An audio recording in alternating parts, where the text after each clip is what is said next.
Hoje pela manhã nós estivemos falando sobre o livro de Lucas, capítulo 9.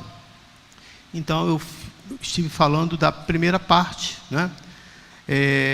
Aquela parte em que a pessoa, dominado pelo sentimento, seja lá de felicidade, por medo ou apavorado, você promete coisas e fala coisas que você depois não tem nem noção daquilo que você falou, ou se arrepende. No momento de alegria, você dá glória a Deus, que maravilha, e assim por diante, né? Mas depois, quando você baixa a adrenalina e você vai ver que a realidade, né, é bem diferente, e você tem que aprender a controlar as suas emoções. Então, esse foi o tema praticamente pela manhã, onde nós mostramos o privilégio que Pedro, Tiago e João tiveram o convite de Jesus, e ali eles presenciaram algo maravilhoso, né? Na transfiguração do monte, eles tiveram aquela oportunidade de ver coisas que só viram aquela única vez, mas foi algo assim muito especial na vida deles. E mesmo com toda essa experiência, eles continuaram a ter erros e a ter dificuldades. Então, veja no livro de Marcos, capítulo 9, versículo 5, pode colocar na tela para mim, que isso vai ganhar tempo, né? Então Pedro disse a Jesus: Mestre, é bom estarmos aqui.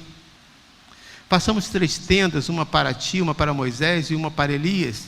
Ele não sabia o que dizer, pois estavam o quê? Apavorado. Veja que quando você está apavorado, você fala coisas que você não tem noção. Mateus, versículo 17, versículo 4 em diante. Então Pedro disse a Jesus: Senhor, é bom estarmos aqui. Novamente, né, ele faz essa afirmação: se quiseres, ainda se coloca à disposição. Fareis 3 tendas, uma para ti, uma para Moisés e outra para Elias.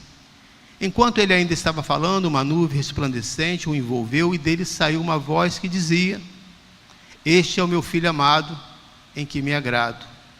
Ouçam-no. Ouvindo isso, os discípulos prostraram-se com o rosto em terra e ficaram aterrorizados. Mas Jesus se aproximou, tocou neles e disse: Levanta-te, não tenha medo.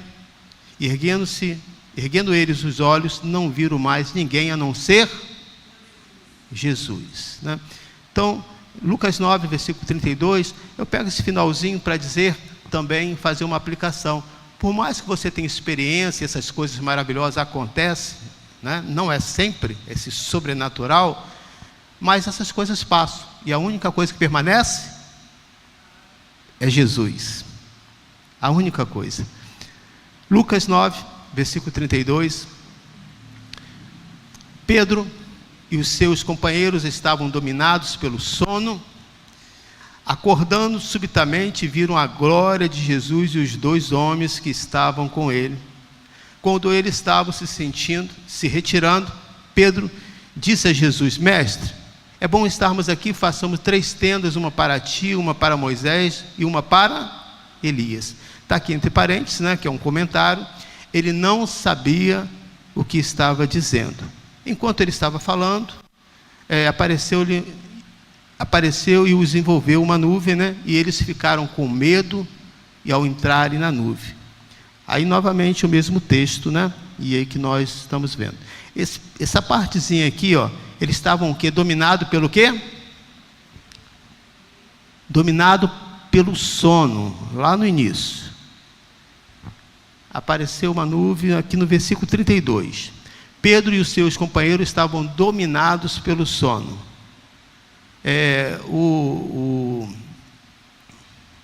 O Beto acabou de falar que agora quem está com sono, a pessoa já disse amém, né? Você sabe o que é estar dominado pelo sono? Lembra, nesse momento, quando você vai para a faculdade ou pelo trabalho, em que você senta e está indo trabalhar, e aí você começa a dormir. Você já dormiu no ônibus? Você já bateu com a cabeça no vidro do ônibus e ficou sem graça? E volta novamente? Você já abriu a boca e sentiu que algo estava escorrendo, porque você estava cochilando? É isso aí. Isso é dominado pelo sono. Dominado pelo sono é o que acontece comigo toda manhã. Eu confesso que até para praticar o esporte é uma luta, é um esforço constante. E eu digo para mim mesmo, você vai conseguir, você vai conseguir. Quando me acordam, de uma maneira... Emilson, vamos embora. Eu sempre escuto essa voz e eu sei que não é a voz de Deus. Está na hora, acorda. Eu fico muito irritado, porque tem que me acordar com muito jeitinho. E a minha filha aprendeu isso, que no início ela ia lá, me chamava, eu chutava, eu dava soco, e eu falei assim, deixa eu te ensinar uma coisa. Quando estiver dormindo, você chega assim, paizinho, paizinho, e esse paizinho vai me acalmando, e eu vou dizendo assim, eu entendi qual é a hora, né? Então ela já sabe, né, as manias. Então, quando fala que dominado pelo sono, eu sei como que eu fico. Mal-humorado. Tem alguém aqui que fica mal-humorado? Eu fico. Se optar entre almoçar, jantar, tomar banho ou dormir, eu prefiro tomar banho, mas primeiro, eu prefiro dormir, mas primeiro eu tenho que tomar banho, é óbvio, né? Mas é coisa rápida. Porque é uma coisa que me deixa assim fora, e meia hora, às vezes uma hora, eu volto bem. Outro dia eu estava falando com o João, o pastor João, tomei um remédio, eu estou com muito sono. Ele falou, já escuto isso há mais de 20 anos, rapaz, tu tem sono pra caramba, para de história. É verdade, mas com o remédio, o sono fica mais forte. E eu deito em qualquer lugar, irmãos. Os irmãos que entram lá no gabinete, eu gosto muito de deitar no chão. Tem alguém aqui que gosta de deitar no chão? Eu gosto de deitar no chão, então deito no chão, aquele chão duro, durmo, que é uma maravilha, né? O sonho dos anjos. Então, dominado pelo sono, essa era a realidade, né, também aqui desses homens. Então, é fato que é bom estar na presença de Deus. Você concorda comigo? É bom ou não é? É bom. Mas essa é a realidade que a vida nos dá toda hora. A realidade da vida é outra. Tem coisas que acontecem, querido, que são inevitáveis. E eu já aprendi isso. Na saúde, nos acontecimentos da vida, em querer proteger a igreja de várias coisas, eu já vi que eu sou totalmente incapaz. E para isso eu preciso de uma única coisa. Eu preciso contar com a graça e a misericórdia de Deus. A realidade é que descer o monte não é opcional. É necessário. Somos chamados como igreja para quê? Para aprender o Evangelho. Mas, lá em Lucas 9, versículo 1, diz que depois que nós aprendemos o Evangelho, nós somos chamados para evangelizar. Então a proposta que Pedro, pode deixar na tela, a proposta que Pedro fez foi excelente. Vamos fazer uma tenda e vamos ficar por aqui. Olha que coisa maravilhosa. Você não precisar sair da casa do Senhor, você não precisar se preocupar com alguém que vai fazer a sua comida, arrumar a sua casa. Isso não é bom? Sim ou não? Eu adoraria que alguém chegasse, tivesse tudo pronto, né?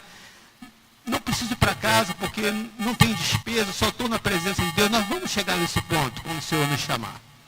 Mas até ao momento em que formos chamados pelo Senhor, a realidade é outra, querido. Que nós chegamos na igreja, viemos, buscamos a presença de Deus, mas não podemos ficar aqui por muito tempo.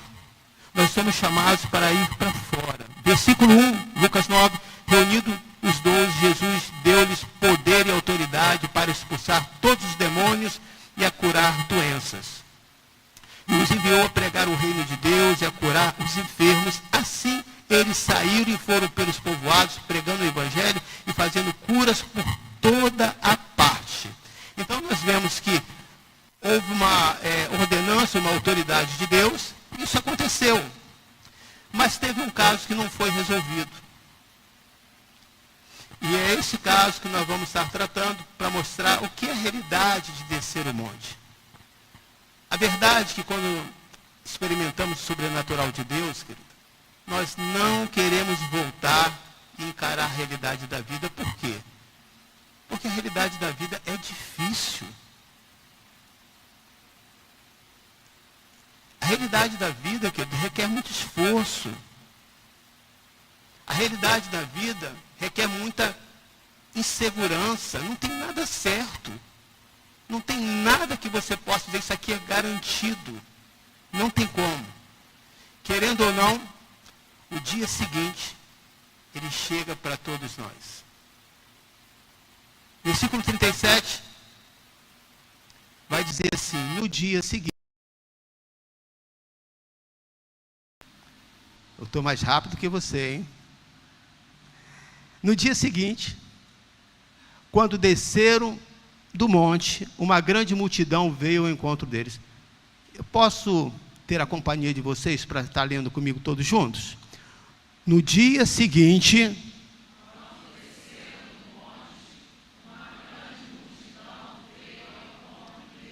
amém. Gostaria que você fechasse seus olhos e vamos fazer uma oração.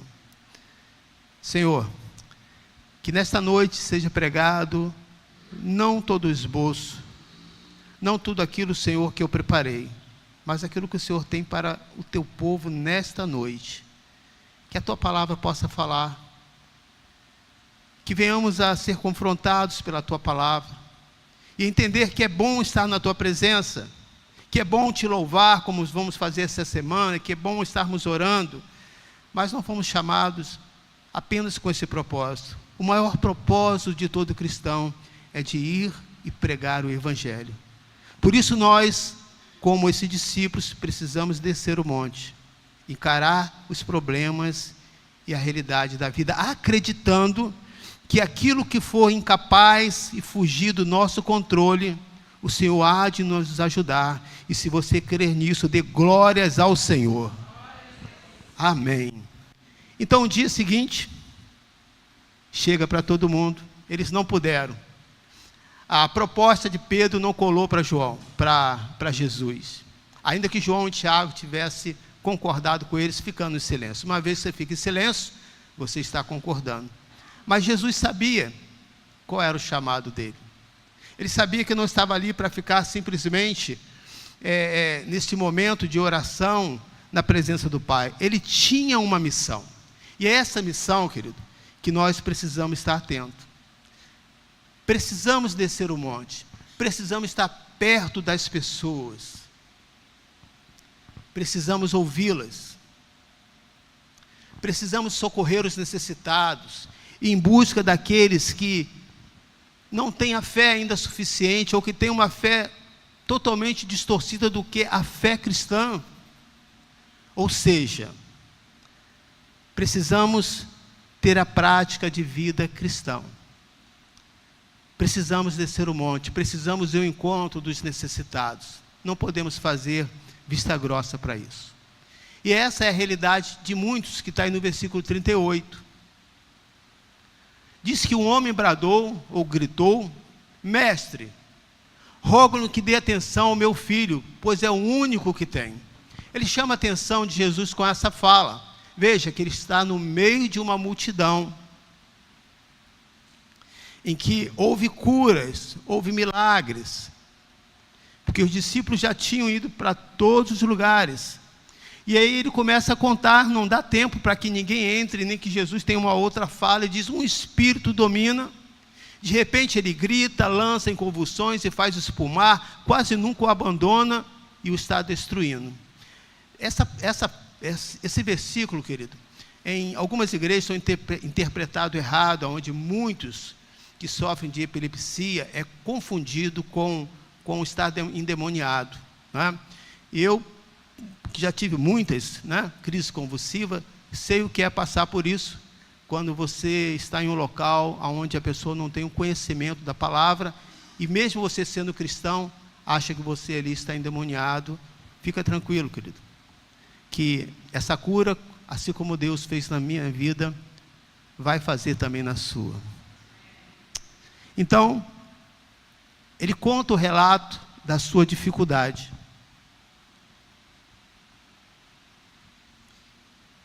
O que nós podemos ver que descer o monte aqui é reconhecer as suas limitações para ser um cristão autêntico. Eles estavam diante de Jesus, eles estavam tendo ensinamentos maravilhosos. Pedro, Tiago, João e os demais tiveram essas aparições e muitas outras, presenciaram curas, milagres, mas alguma coisa que aconteceu e que dessa vez eles não conseguiram. A realidade é que se você não quiser reconhecer as suas dificuldades e descer ao monte, se humilhar diante do Senhor, o mundo vai denunciar o seu pecado. O mundo denuncia quando você é um cristão, desculpa o termo meia boca, um termo que é um cristão que camufla, um cristão que mesmo sem falar nada, né, o mundo não, quando ele não tem uma vida autêntica, o mundo não conhece, mas mesmo quando ele não fala nada e é um cristão autêntico, as pessoas vão dizer, você é um cristão.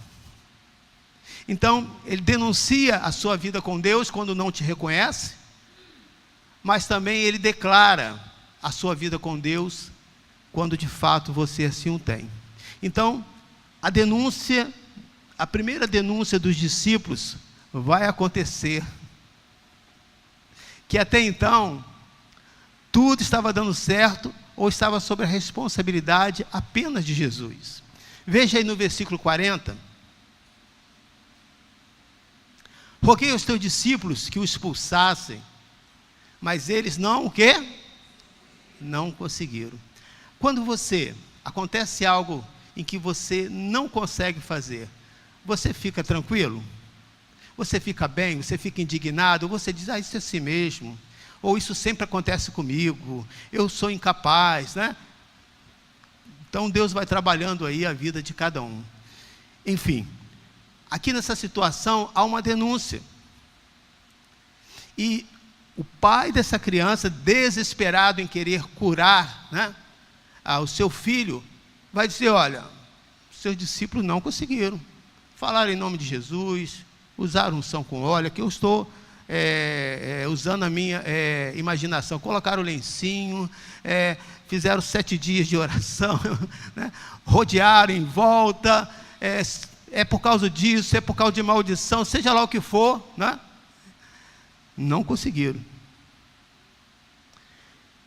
Se esse pai tivesse denunciado, não tivesse denunciado, os discípulos de maneira nenhuma falariam com Jesus que eles falharam. Será que isso é possível? Será que é possível quando acontece um erro nosso, e você que às vezes quer manter uma aparência de uma perfeição, você tem coragem de falar, eu errei, eu falhei, eu preciso melhorar nisso? Eu acredito que essa atitude é uma atitude daqueles crentes convertidos, e que mesmo convertidos estão passando por esse processo, mas precisam admitir. E cá para nós, como é difícil um homem admitir o seu erro, e que as mulheres digam, só as mulheres estão sem o marido que falou amém, vocês prestaram atenção. Diz aqui o texto, que essa é uma realidade. Olha a atitude desses homens em Marcos 9, versículo 33. E chegaram a Cafarnaum, quando ele estava em casa, perguntou-lhes, Jesus fez essa pergunta, o que vocês estavam discutindo no caminho? Jesus não precisava fazer essa pergunta, porque ele conhece o som dos corações, e depois ele vai dar um exemplo, pegando uma criança e mostrando quem seria o maior. Mas eles guardaram em silêncio os discípulos, porque no caminho haviam discutido sobre quem era o maior. Ficaram quietos, boca miúda, boca fechada. Fizeram um pacto, sabe aquele pacto que você como filho fazia com seu pai? Olha, eu cometi um erro, se você denunciar, quando você fizer, eu vou fazer a mesma coisa. E até hoje o seu pai ou a sua mãe não sabe, mas preste atenção numa coisa, nenhum pecado fica oculto, e numa hora ele virá à tona. Descer o monte é baixar a bola, menos. Você não sabe tudo, não. Você não tem toda a razão. A minha experiência de mais de 30 anos como evangelho e um pouco menos de 20 como pastor, não me dá garantia de nada, querido. Todas as vezes que eu chego aqui para pregar, eu chego inseguro, incerto, com medo, né? Como é que vai ser? O estudo bíblico é uma luta para estarmos ali preparando a mensagem. A minha experiência de hoje pela manhã não me dá garantia que hoje eu vou conseguir à noite pregar novamente a mensagem do Senhor. Então, a gente precisa ser menos diante desse que é grande e poderoso. Amém? É admitir que nós não sabemos nada.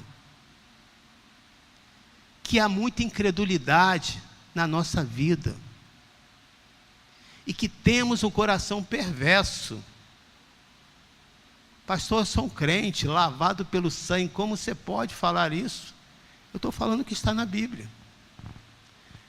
A nossa natureza, querido, sem o agir do Espírito Santo, ela é vergonhosa. Sem o agir do Espírito Santo, você rapidamente, sem a comunhão com a igreja, sem a leitura da palavra, rapidamente, você volta com muita facilidade para aquilo que você fazia tempos atrás. Só que você não volta igual, você volta pior.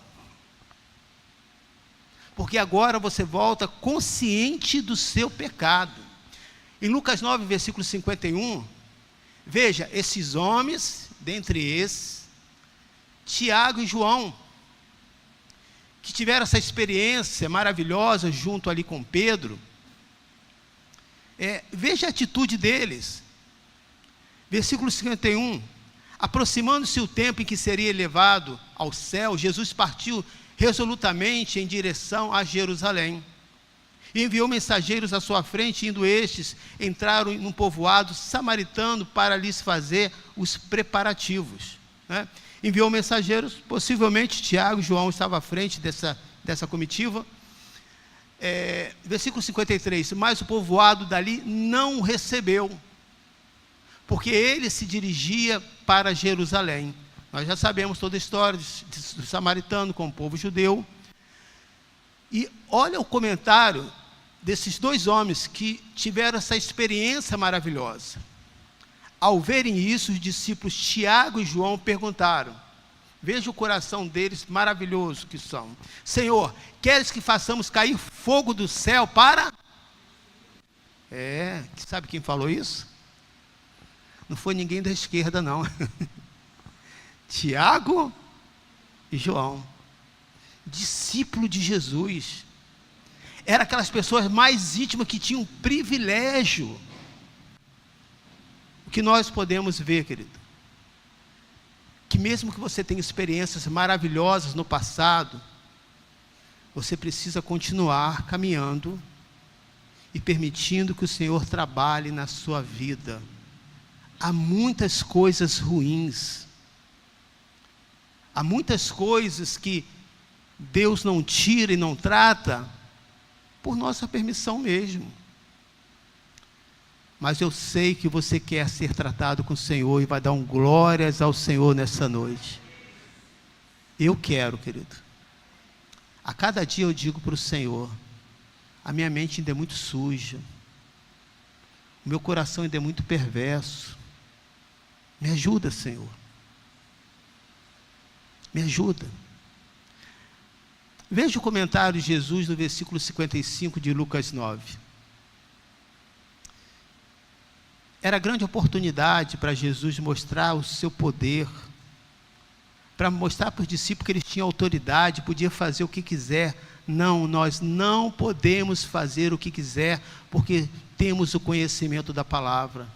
Porque temos o conhecimento da palavra, nós não podemos apontar o dedo para ninguém. Porque temos o conhecimento da palavra, nós não podemos simplesmente dizer o seu pecado é esse, ou criticar qualquer igreja. Eu não estou concordando com vários movimentos que existem por aí de maneira nenhuma.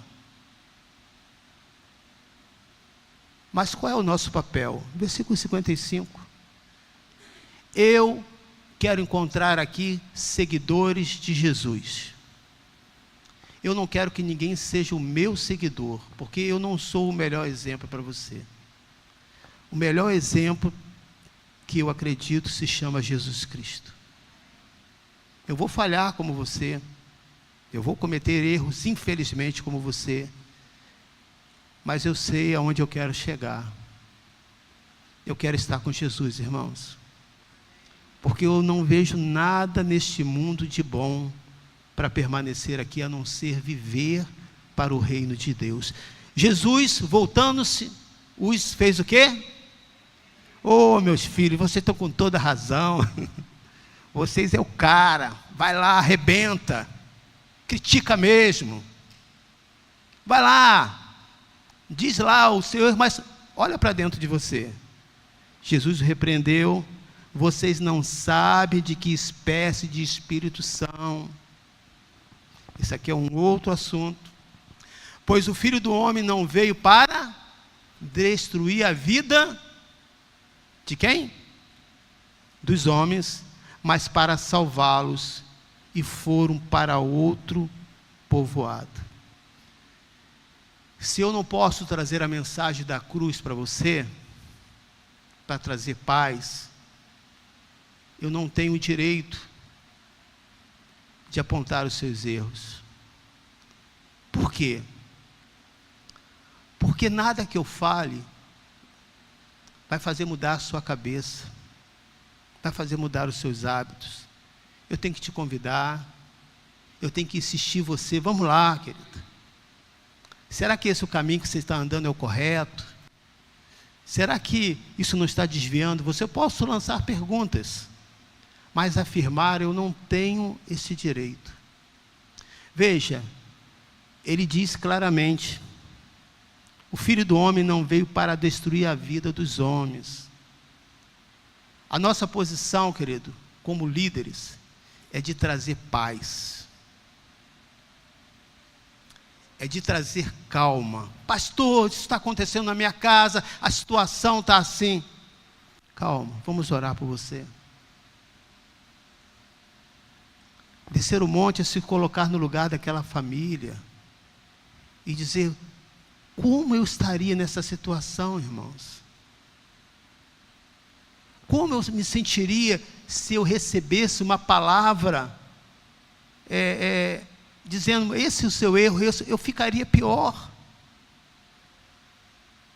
Mas à medida que vai sendo ministrada a palavra do Senhor na sua vida, você vai achando os próprios caminhos que Deus determinou para você. E com certeza, a sua vida será diferente. Descer o monte é estar consciente que constantemente nós precisamos ser corrigidos pelo Senhor, está no versículo 41. Se eu estou na posição de pastor, estou aqui na posição para corrigir, eu também estou dizendo para o Senhor, eu estou também na mesma posição de ser corrigido. Lógico, eu sou corrigido pelos pastores, pela própria igreja, denominação, pelos pastores e bispos ao mesmo tempo, e que não tem que ficar chateado com isso. Quando eu comento alguma coisa e algo foge daquilo que não acho que é legal, então, mas eu reflito sobre isso. Até onde é verdade? Será que isso que a pessoa falou não faz sentido? Ser corrigido, querido, é algo necessário para a nossa vida. A correção não é falta de amor, não é falta de rancor, não é rancor de Deus, mas o carinho dele. Olha o que ele vai dizer no versículo 41, respondeu Jesus: ó geração incrédula e perversa, até quando estarei com vocês e terei que suportá-los, ou dar esse suporte? Traga-me aqui o seu filho. E aí o Senhor o curou. Essa foi uma repreensão que Jesus fez de maneira pública. Porque Jesus estava dizendo: essa não deveria ser a atitude de um discípulo. Uma vez que foi dada autoridade para vocês, caso você não saiba fazer algo, venha até mim. E isso eles aprenderam e vão fazer mais lá na frente. Descer o monte, querido, não é opcional, é necessário. Eu sei que todos os cultos você quer que haja cura, que haja milagres, que haja mover do Espírito, Mas me diz se na sua vida real do dia a dia, a comida de domingo é igual à comida de segunda a sexta-feira. Me diz como é que é. Não é, querido, é o básico. E às vezes, talvez você está dizendo assim, pastor, nem o domingo a minha comida é especial. Diz que é mexidinha mesmo, né? Vamos ver o que tem. Pega isso aí que nós estamos muito cansados e pronto. Por que na casa do Senhor nós queremos que todo dia seja um evento? Seja algo extraordinário e que haja uma transformação? Não, a gente precisa descer e encarar a realidade de cada um. Daqui a algumas horas, você vai voltar para o trabalho novamente. Encontrar aquele ônibus lotado, ou pegar aquele engarrafamento. Talvez você vai encontrar aquelas pessoas que andam bem devagar na sua frente. Deus faz muito isso comigo. Para treinar a minha paciência, eu falo, Senhor, eu não acredito. Tantos carros, mas logo na minha frente, né? E sabe, pessoa que tem carro maior é abusado. Mas Deus está tratando o meu coração, você pode ficar tranquilo, irmãos. Amém? Mas quando você vê uma pessoa molenga na sua frente, lembra do pastor Emilson, diz, eu tenho que orar por ele. Descer o monte não é opcional, é necessário. Porque um dia também eu fui inseguro no volante. Um dia também eu tive medo. Quantos erros eu cometi, quantas falhas. Eu já até soltei a embreagem e bati em um carro que era um carro de assim, polícia. Olha que situação. E agora, com o passar do tempo, a gente esquece dessas coisas. Descer o monte, querido, é o seu trabalho de campo. Quando você coloca toda a sua teoria em prática. Quando descemos o monte, querido, da soberba, do orgulho, da humildade, só assim Deus começa a nos ensinar e a falar conosco. Eu acredito que existem muitas coisas que nós esquecemos. Esquecemos que um dia fomos maus, tínhamos uma vida vazia, e que talvez tivéssemos lembrado disso constantemente, iríamos em busca desses que estão necessitados, ao invés de dizer, isso é maldição, isso é porque uma pessoa é assim, ou porque uma pessoa má, merece. O nosso coração perverso requer de fato isso, mas é verdade que a atitude de Deus é outra. Veja o que dizem em Marcos, descer o monte, é descer o monte do orgulho, da vaidade, da arrogância, para pedir, me ensina. E uma das coisas, querido, que nós como pastores sempre fazemos, os mais novos sempre vão copiando os mais velhos. Isso aqui como é que faz? Isso aqui como é que age, pastor? Isso aqui como que se comporta? Assim como eu, nas minhas questões, dirigindo a igreja, tem coisas que eu não sei. E aí eu vou perguntar àqueles que têm mais experiência. Então, quando nós fazemos isso, nós evitamos muitas coisas. E muitas coisas poderiam ser evitadas na sua vida, se você descesse aí do seu orgulho e dissesse, me ajuda, pastor. Por que na hora, quando a coisa explode, estoura, a pessoa não tem vergonha de chamar o pastor? Mas até o fato acontecer, a pessoa não fala e diz, na minha casa o problema é meu. É verdade. Mas você está precisando de ajuda. É como um dia uma pessoa liga para mim e eu ouvia barulho de lata e panela voando para tudo quanto é lado. Não era nem ainda pastor, irmão Emilson, me ajuda. O que está acontecendo? Está acontecendo um vendaval aqui na minha casa, e contou os problemas lá, né?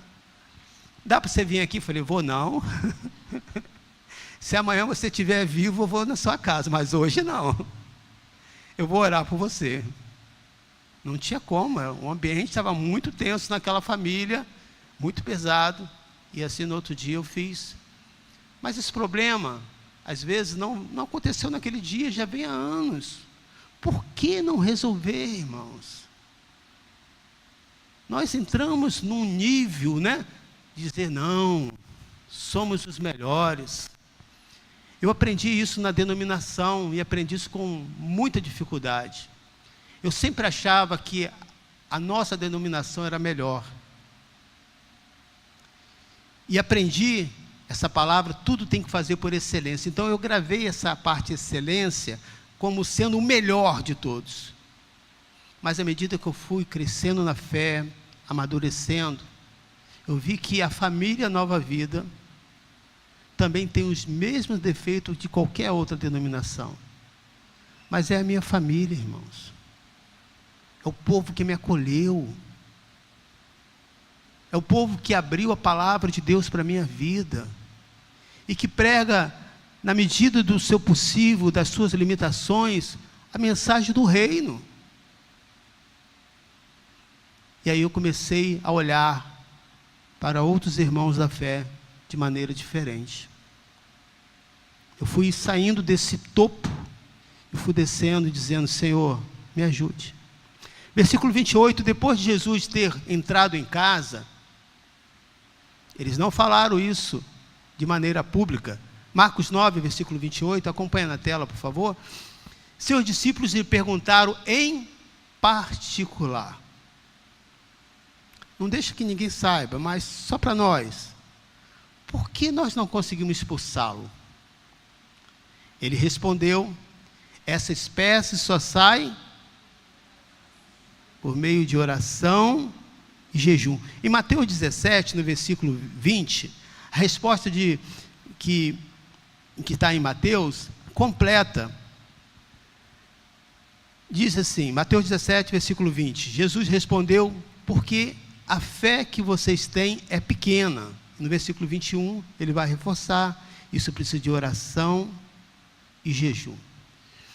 Então, querido, eu trago essa conclusão dessa mensagem para os irmãos, para que você possa entender que ao mesmo tempo que você quer estar na presença de Deus, e você precisa estar, ao mesmo tempo que nós necessitamos ver milagres na nossa vida, eu tenho alguns milagres que eu estou aguardando até hoje. Tem alguém aqui que, como eu, não tem vergonha de falar isso? Tem alguns milagres, pastor, que eu estou aguardando. Eu fico vendo Deus fazendo coisas sobrenaturais. Eu sei que eu já presenciei isso em outras ocasiões. Eu sei que isso não acontece sempre.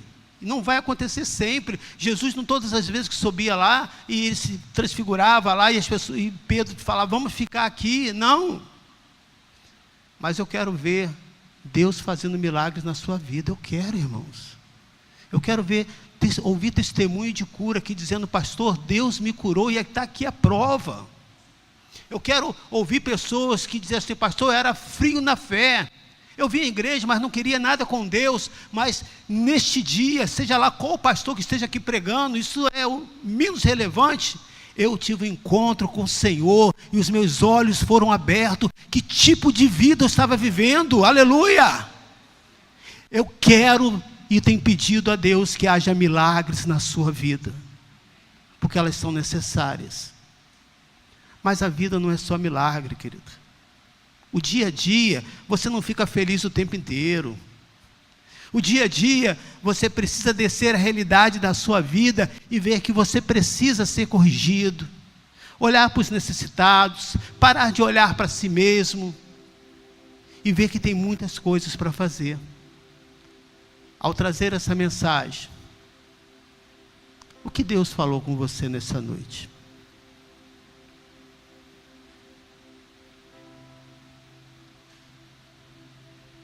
Eu tenho praticado aquilo que Deus quer para a minha vida. Eu tenho pedido isso ao Senhor.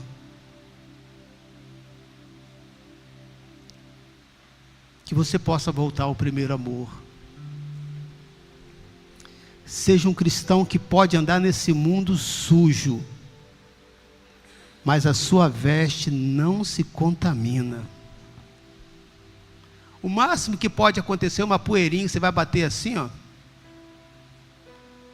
e você vai dizer: eu sou lavado pelo sangue do Cordeiro.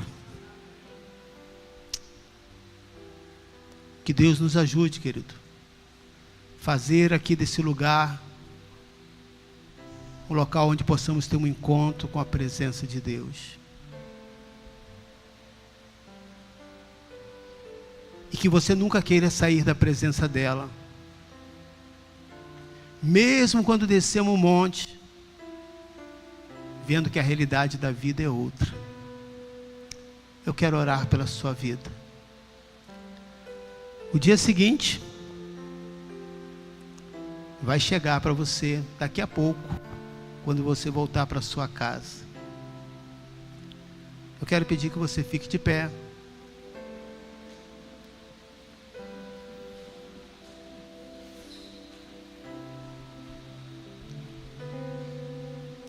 Um tempo atrás, alguns anos atrás,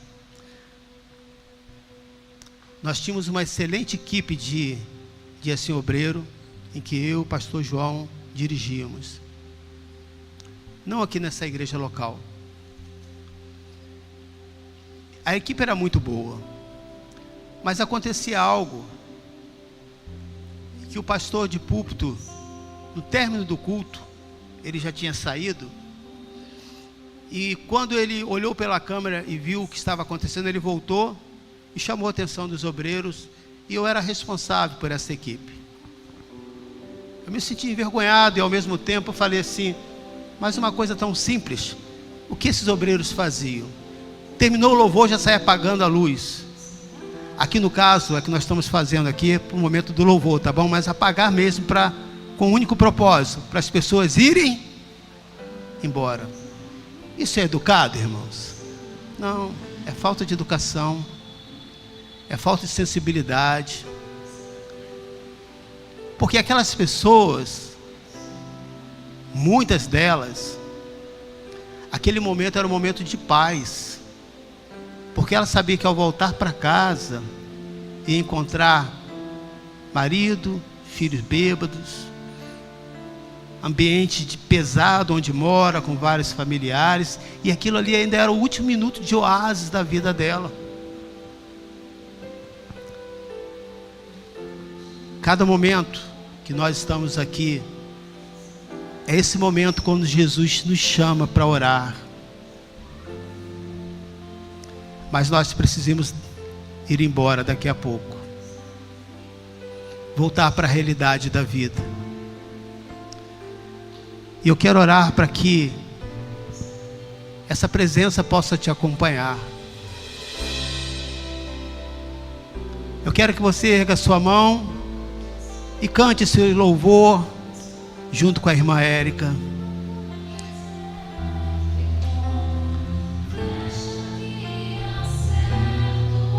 Eu quero ser mudado da maneira que te agrada, em qualquer hora, em qualquer lugar. Eis aqui a minha vida, usa-me, Senhor. Usa-me. Que Deus possa sondar o seu coração nesta noite.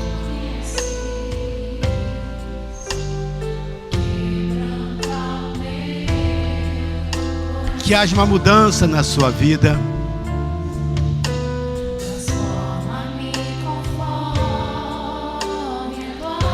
Que essa palavra possa penetrar e transformar.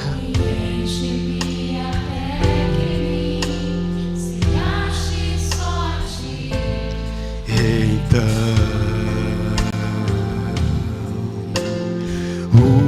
usa-me, Senhor.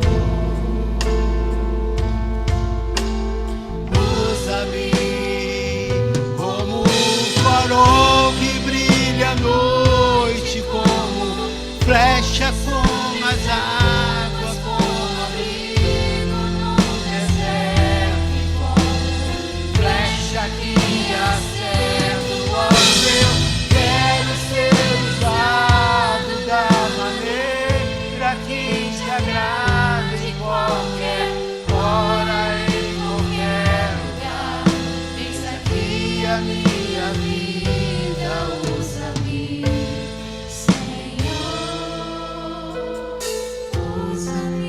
Eu quero orar por você.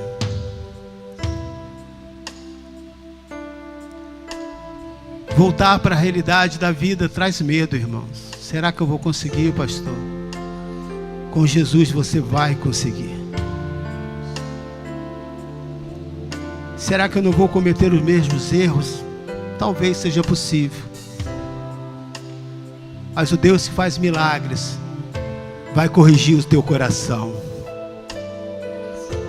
vai curar a tua alma, vai sarar as tuas feridas. Eu quero receber essa oração. Você pode colocar a mão no seu coração. Você pode dizer: Senhor, eu recebo esta palavra.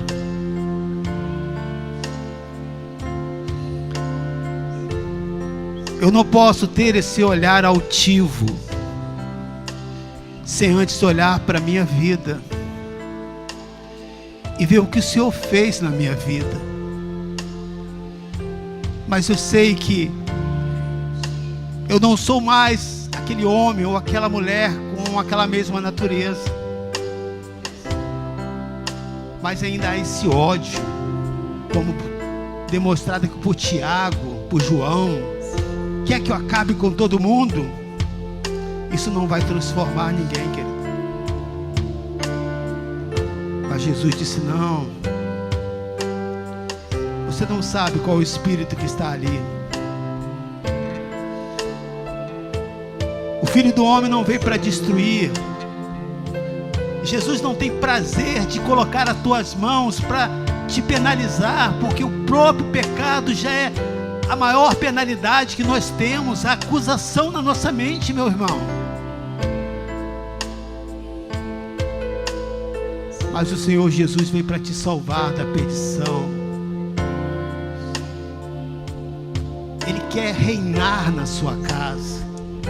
Você o convidou para entrar no seu coração, mas Ele quer fazer mais. Ele quer reinar na sua casa, nas suas atitudes. Você daqui a pouco vai para o dia seguinte, vai descer o monte, voltar para a realidade da vida. Mas você não irá só.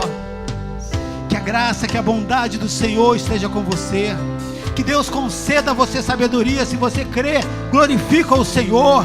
Se você recebe essa oração, diga: eu creio, Senhor. E eu tenho certeza que o Senhor há de mudar a minha mente, há de mudar o meu coração, há de transformar as minhas palavras, as minhas atitudes. E eu sei que só o Espírito Santo poderá fazer isso. Que Deus possa te ajudar, que Deus possa conceder a você a graça e a bondade, e você sair daqui nesta noite levando essa palavra de fé. A mensagem do reino não é para apontar os nossos defeitos. A mensagem do reino é para que haja arrependimento, e através do arrependimento dos pecados haja mudança no nosso coração. Senhor, nessa noite vai atuando na vida de cada uma das pessoas. Nessa noite, Senhor, vai operando com a tua graça, vai operando com a tua bondade, vai operando com a tua fidelidade, Senhor, trazendo o teu amor, trazendo a tua fidelidade. Aleluia.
semana guardada por Ti. Leva-nos na Sua cobertura. É o que Te pedimos, em nome de Jesus. Eu posso ouvir um amém? Uma semana abençoada para você. Fale com seu irmão, dê um abraço naquele que você ainda não viu hoje. Aleluia. Eu poderia estar em qualquer